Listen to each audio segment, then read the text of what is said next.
అండి. మనకి ఇంట్లో రైస్ ఉన్నా ఒక్కొక్కసారి తినాలనిపించదు కదండి. ఆ టైంలో ఇలా చేయండి, మరీ మరీ తినాలని అయితే అనిపిస్తుంది. అది ఏం చేయాలంటే నేను చూపిస్తానండి. ఫస్ట్ అయితే మురమురాలు అనేది తీసుకోవాలి. అదేనండి బొరుగులు తీసుకోవాలి. తీసుకొని అయితే ఒక గిన్నెలోకి అయితే వేసుకోవాలండి. ఇది చాలా సింపుల్ అండి, ఈజీ అండి, చాలా ఈజీ. ఈవినింగ్ స్నాక్ లాగైనా తినొచ్చు. చాలా బాగుంటుందండి, టేస్ట్ కూడా చాలా బాగుంటాయి.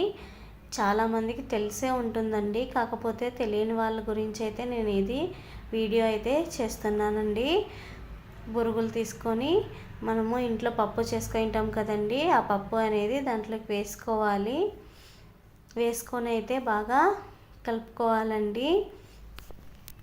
ఇది పప్పుతోనే కాదండి, ఇంట్లో మన ఇష్టం అండి. సాంబార్ ఉన్నా కూడా వేసుకోవచ్చు, అలాగే చట్నీతో కూడా వేసుకోవచ్చండి.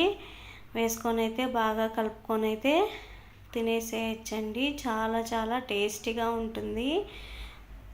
సాంబార్ అయినా చట్నీ అయినా అది కూడా అంతేనండి, చాలా బాగుంటుంది టేస్ట్ అనేది.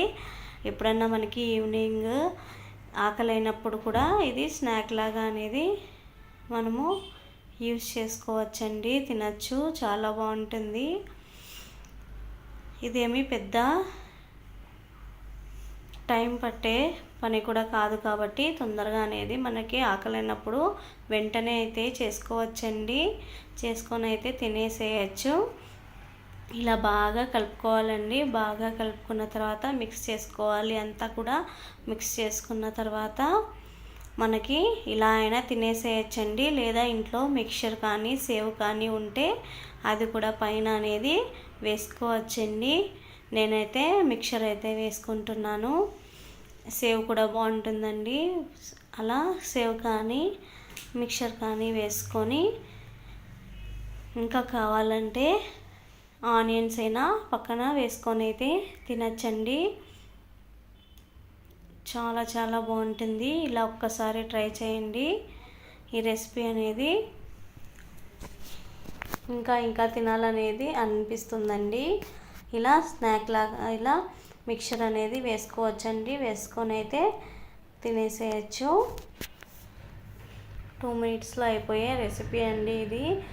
చాలా చాలా బాగుంటుంది. మనము మసాలా బొరుగులు అలా చేసుకోవాలంటే అన్నీ మిక్స్ చేసుకోవాలి కదండి. ఆనియన్, టమోటా అవన్నీ కట్ చేసుకునేకి ఒక్కొక్కసారి టైం లేకపోవచ్చు, ఓపిక అనేది లేకపోవచ్చు. ఆ టైంలో ఇలా కర్రీస్ ఏమైనా ఉంటే ఆ కర్రీస్లోకి అయితే ఇలా బొరుగులు వేసుకొని అయితే తినేసేయచ్చండి. చాలా ఈజీ అండ్ సింపుల్ రెసిపీ. మీకు ఒకవేళ నచ్చినట్లయితే ట్రై చేయండి, చాలా చాలా బాగుంటుంది. నేనైతే ఎప్పుడైనా కూడా నాకు బాగా ఆకలి వేసినప్పుడు రైస్ తినాలనిపించినప్పుడు అయితే ఇలానే చేస్తానండి. Bye bye.